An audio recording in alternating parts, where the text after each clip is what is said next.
Rain fell softly over the quiet coastal town as Elias Grayson, a man once known for his billion-dollar empire and colder-than-steel heart, stopped in front of a small, faded blue house. He didn't know why he'd come, only that something in him refused to drive away. When the door creaked open, his world stopped breathing. Standing there was Lila Rowan, the woman he'd lost to pride and ambition 5 years ago. And beside her, two little faces peered curiously from behind her legs, a boy and a girl, both with his eyes. For a heartbeat, time didn't move. All the deals, all the power, all the years, none of it mattered now. Because in that one glance, Elias realized the truth that shattered everything. She hadn't left him. She'd been protecting the only part of him that still had a heart.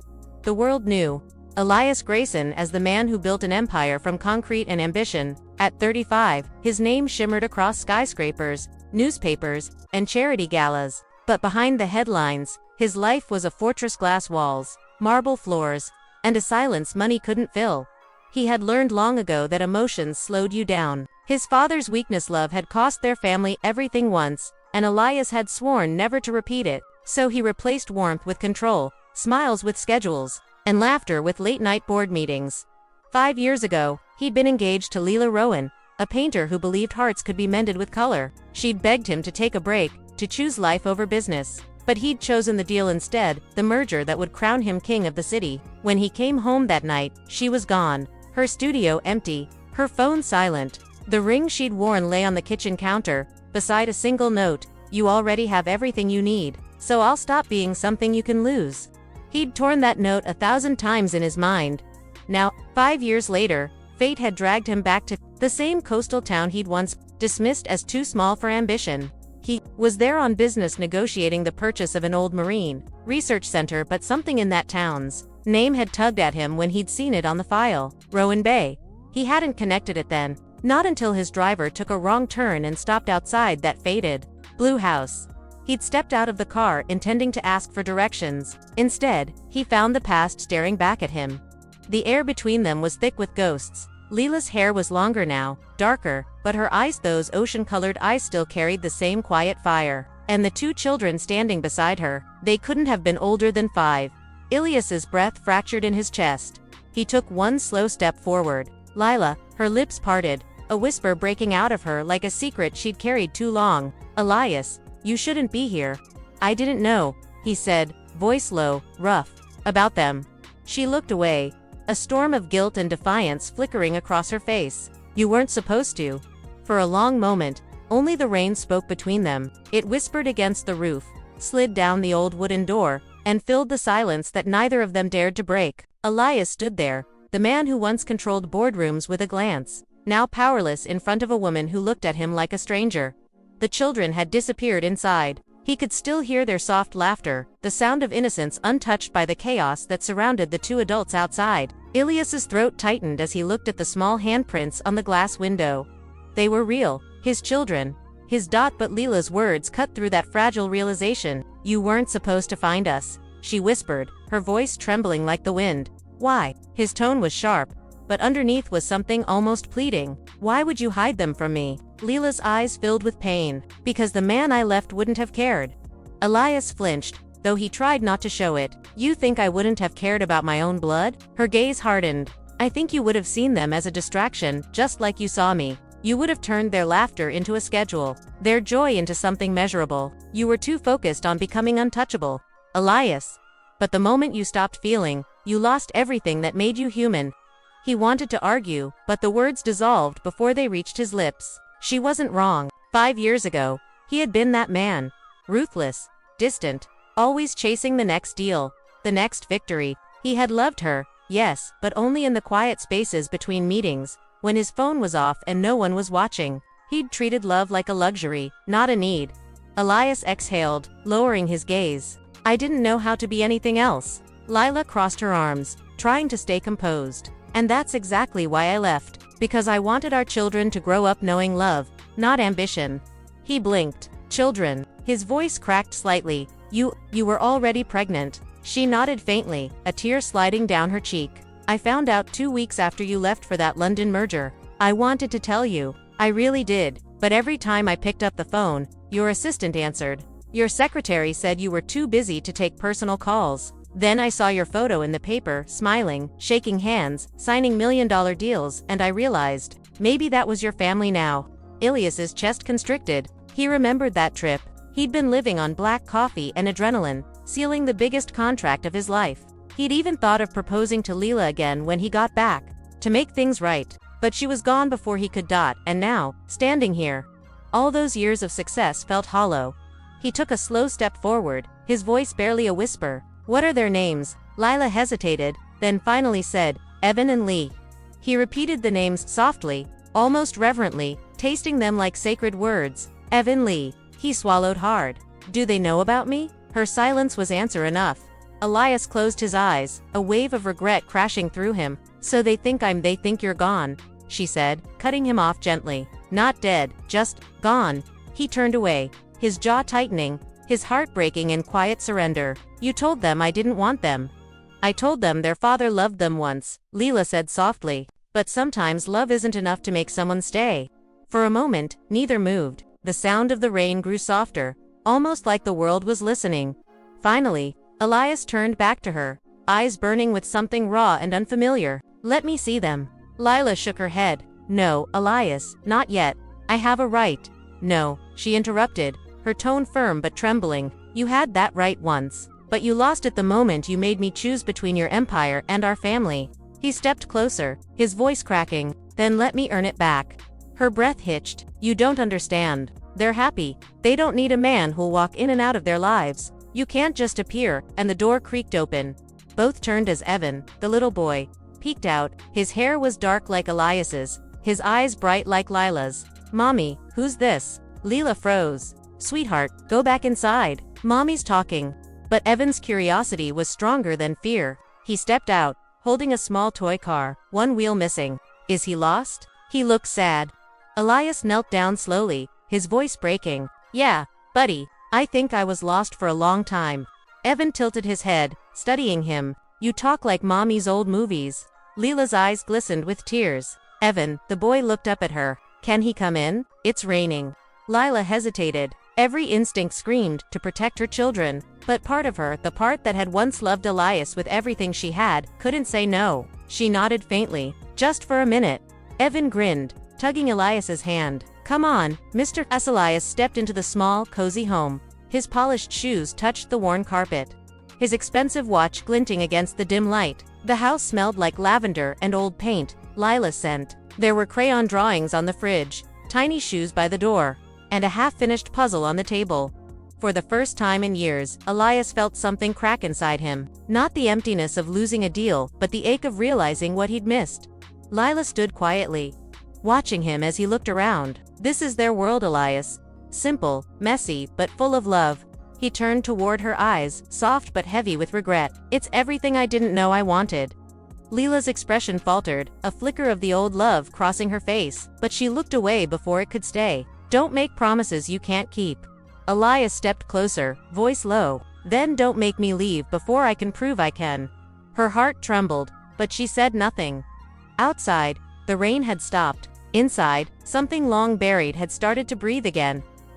The morning sun crept through the curtains, soft and golden, touching every quiet corner of Lila's house. For the first time in years, Elias Grayson woke to something other than the buzz of an alarm clock or the sterile hum of a luxury penthouse. He heard laughter. Small, pure laughter that didn't belong in boardrooms or skyscrapers, but in this tiny home by the sea. Elias sat up on the couch, still in the shirt he'd worn the night before. The smell of pancakes drifted from the kitchen, and for a second, he almost forgot how broken things were between them. Then he saw them. Evan sat cross-legged on the floor, racing toy cars with his little sister, Lee, a bright-eyed girl with wild curls and a giggle that could melt stone. Elias watched them quietly, afraid that if he spoke, the moment would vanish. He didn't realize Lila was watching him from the kitchen doorway. Her arms were crossed, but her eyes softened when she saw how still he became, as if memorizing every sound, every smile. Coffee? She asked, breaking the silence. Elias turned, startled. Us, please. She poured it into a chipped mug and handed it to him. No crystal, no designer brand, just a simple cup. He held it like something sacred. Evan looked up suddenly. Mommy, can Mr. Elias play with us? Lila froze. Sweetheart, but Elias interrupted softly, kneeling beside them. Only if it's okay with your mom.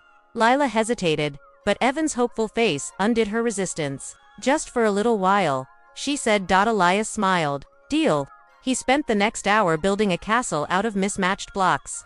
Listening to Evan's endless chatter and Lee's bursts of laughter. It was awkward at first, the mighty CEO fumbling with toys, but slowly, something shifted. His hands, once used to signing contracts, learned the weight of a child's toy. His voice, once sharp from giving orders, softened into a father's gentle tone. When Lee climbed into his lap, clutching her stuffed bear, something broke inside him, a dam he'd built years ago to keep feelings out. He brushed a tear away before anyone could see, but Lila saw. She stood quietly in the kitchen, her chest aching with conflicting emotions, the love she'd buried, the fear she couldn't shake. Seeing Elias laugh like that, so human, so vulnerable, made the old memories claw their way back. But memories could be dangerous, because love had cost her too much once. Later, when the kids went outside to play, she turned to him. You can't just walk back into their lives and expect everything to be okay. Elias looked down, voice quiet. I don't expect forgiveness, Lila. I just want a chance. She shook her head, her voice trembling. A chance for what? To hurt them when you get bored? To vanish when your next deal needs you more than they do? That's not me anymore, he said firmly. Her laughter was bitter, broken. You've been here one night, Elias. One night doesn't erase 5 years. I know, he said softly, but it's a start. She turned away, arms hugging herself. You don't understand what those years were like. Every time Evan got sick, every night Lee cried for a dad she never met. I had to be strong for both of them. And every time I painted, I saw you in every line, every color, but I couldn't let myself reach for you again. He stepped closer, lowering his voice. Then don't do it for me, do it for them. Let me be here for them. She met his eyes, the same eyes her children had, and for the first time, she saw something different. Not arrogance, not control, just quiet regret. Before she could reply, Evan ran in, holding a seashell. Mommy, look what we found. Elias smiled. That's a good one, champ. Evan grinned, showing the shell proudly. Can we go to the beach tomorrow? You too, Mr. Elias. Lila opened her mouth to decline, but Elias looked at her, silent, hopeful, and something inside her caved. All right, she said softly. Tomorrow? Evan and Lee cheered, running back outside. Elias turned to her, whispering, Thank you. She sighed. Don't thank me yet. The next morning, the ocean stretched wide and endless, waves crashing gently against the shore. Evan chased gulls. Lee built sand castles. And Elias, barefoot, sleeves rolled, stood beside Lila, the sea breeze tugging at his hair. You used to hate the beach, she said, smiling faintly. He looked at her. I used to hate anything that didn't come with a profit. She shook her head, half amused, half sad. At least you're honest. He glanced toward the children. You did good, Lila, they're incredible. She exhaled, her voice soft. They're my whole world. Elias's gaze lingered on her. They could be mine too. If you let me in. Lila turned away, watching the waves. You think you can just rewrite the past? He smiled sadly. No, but maybe I can help write the future. She didn't reply, but when Evan ran up, shouting for Elias to help with the castle, she didn't stop him. And when Elias knelt in the sand, helping Lee carve tiny walls with her small hands, Lila saw something she hadn't seen before. Not the CEO, not the man who left, but the father her children deserved. For the first time, she wondered, maybe fate hadn't brought him back for her forgiveness. Maybe it had brought him back for their family's redemption. But the heart never forgets pain easily. And as the sun began to sink behind the horizon, Lila knew one truth she couldn't ignore. Love could return, but trust, that had to be rebuilt from the ashes.